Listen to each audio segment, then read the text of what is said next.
Hi everybody, today we'll talk about how to fix or how to solve the problem of Plato app. You click on settings.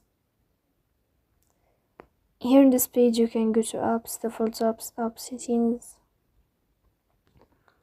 On above you can search about Plato app and you will enter. Here in this page of app info you can click on first stop and you can click OK. Here we'll enter to the window of storage. Then you can click on clear cache. Here you can turn off your Wi-Fi and you can turn on your Wi-Fi again to fix that problem. So please don't forget to support us, bell icon and subscribe. See you next time in another video, and thank you for your attention and your watching. Goodbye.